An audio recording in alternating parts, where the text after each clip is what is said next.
রাসূলুল্লাহ সাল্লাল্লাহু আলাইহি ওয়াসাল্লাম একবার খুব আফসোস করছিলেন।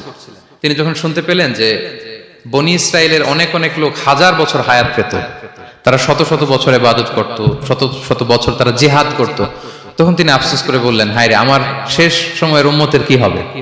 কারণ তিনি বলেছেন যে আমারু উম্মতি মা বাইনা 60 ইলা 70, আমার উম্মতের গড় বয়স হচ্ছে 60 থেকে 70। ওয়া আকাল্লুহুম মান ইয়াজুজু যালিক, খুব অল্প সংখ্যক লোকই এর চেয়ে বেশি হায়াত পায়। রাসূল সাল্লাল্লাহু আলাইহি ওয়াসাল্লাম যখন দেখলেন যে শত শত বছর হায়াত পেয়েছে বনী ইসরাইলের লোকেরা, বনী ইসরাইলের ওরা শত শত বছর জিহাদ করেছে, তো আমার উম্মত তো 60 বছরে তার হায়াতই শেষ, 60 থেকে 70-এর মধ্যে তার জীবনই শেষ, তা আমার গুনাহগার উম্মতের কি হবে? রাসূল সাল্লাল্লাহু আলাইহি ওয়াসাল্লাম খুব আফসোস করছেন। তো রাসূলুল্লাহ সাল্লাল্লাহু আলাইহি ওয়াসাল্লামের এই চিন্তা, এই উদ্বিগ্নতা দূর করার জন্য আল্লাহ তাআলা সূরাতুল কদর নাযিল করলেন এবং বললেন যে ইন্না আনসালনাহু ফি লাইলাতিল কদর ওয়া মা আদরাকা মা লাইলাতুল কদর লাইলাতুল কদরি খায়রুম মিন আলফি শাহর। লাইলাতুল কদর, এই কদরের রাতটা হচ্ছে এমন রাত যেটা খায়রুম মিন আলফি শাহর, হাজার মাসের চেয়েও সেরা। 1000 মাস লাগাতার ইবাদত করলে যে সওয়াব, কদরের রাতে ইবাদত করলে এর সমান সওয়াব হবে নাকি? সমান হবে না। আল্লাহ তাআলা বলেছেন খায়রুম মিন আলফি শাহর, না, এর চেয়েও শ্রেষ্ঠ, এর চাইতেও বেশি। 1000 মাসে, অর্থাৎ 1000 মাসে হয় 83 বছর 4 মাস। তো কদরের রাতে যদি আমরা ইবাদত করি তাহলে 83 বছর 4 মাস ইবাদত করলে যে সওয়াব, সে সওয়াব আল্লাহ তাআলা আমাদের আমলনামায় নসিব করবেন।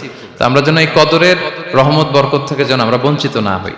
তো রাসূল সাল্লাল্লাহু আলাইহি ওয়াসাল্লামকে সান্ত্বনা দেওয়ার জন্য যে হে নবী, আপনি চিন্তিত হবেন না, বনী ইসরাইলের অনেক লোক হাজার বছর হায়াত পেয়েছে, শত শত বছর ইবাদত করেছে, জিহাদ করেছে, তারা হায়াত পেয়েছে বেশি কিন্তু তারা কদর পায়নি। আর আপনার উম্মতকে আমি হায়াত দিয়েছি কম কিন্তু তাদেরকে কদর দিয়েছি। সুবহানাল্লাহি বিহামদি, লাইলাতুল কদর দিয়েছি, যে কদরের রাত 1000 মাসের চেয়েও সেরা।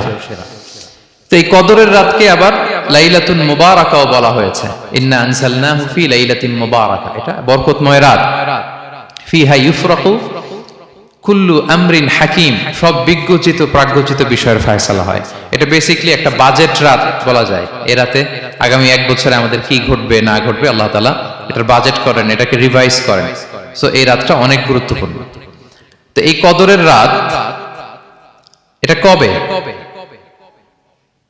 এটা স্পেসিফিক ছিল, মানে সুনির্দিষ্ট ছিল। রাসূল সাল্লাল্লাহু আলাইহি ওয়াসাল্লাম আমাদেরকে জানাতে চেয়েছিলেন কবে, কিন্তু রাসূল সাল্লাল্লাহু আলাইহি ওয়াসাল্লাম জানাতে পারেননি। সহিহ বুখারীতে এসেছে যে রাসূল সাল্লাল্লাহু আলাইহি ওয়াসাল্লাম খারাজান নবী সাল্লাল্লাহু আলাইহি ওয়াসাল্লাম লিয়ুখবিরানা বিলাইলাতিল কদর। উবাদা ইবনে সামিত রাদিয়াল্লাহু তাআলা আনহু বলেন, রাসূল সাল্লাল্লাহু আলাইহি ওয়াসাল্লাম আমাদেরকে জানাতে বের হয়েছিলেন যে কবে কদরের রাতটা। ফাতালাহা রাজুলান মিনাল মুসলিমিন, হঠাৎ মুসলমানদের মধ্যে থেকে দুইজন ঝগড়া লাগলো, তর্ক লাগলো আর কি। রাসূল সাল্লাল্লাহু আলাইহি ওয়াসাল্লাম হঠাৎ করে ওই ঝগড়ার দিকে খেয়াল করলেন, ওইদিকে খেয়াল করে ওই তারিখটার কথা তিনি ভুলে গেলেন। ফারুফিআত, রাসূল সাল্লাল্লাহু আলাইহি ওয়াসাল্লাম বললেন, আমার হৃদয় থেকে, অন্তঃকরণ থেকে এটাকে উঠিয়ে নেওয়া হলো। এখন আমি মনেই করতে পারছি না এটা কি 23 না 25 না 27 না 29, আমি মনে করতে পারছি না। এজন্য রাসূল সাল্লাল্লাহু আলাইহি ওয়াসাল্লাম বলেছেন যে তবে আমি এতটুকু মনে করতে পারছি, ফালতামিসুহা ফিল আশরিল আওয়াখিরি ফিল বিত্রি, রমাদানের শেষ দশকের বেজর রাত্রিগুলোতে তোমরা কদর তালাশ করো। বেজর রাতে যদি তোমরা কদর তালাশ করো তাহলে এই কদর সুনিশ্চিতভাবে তোমরা পাবে। Be a part of our vision. Do listen and share the khair.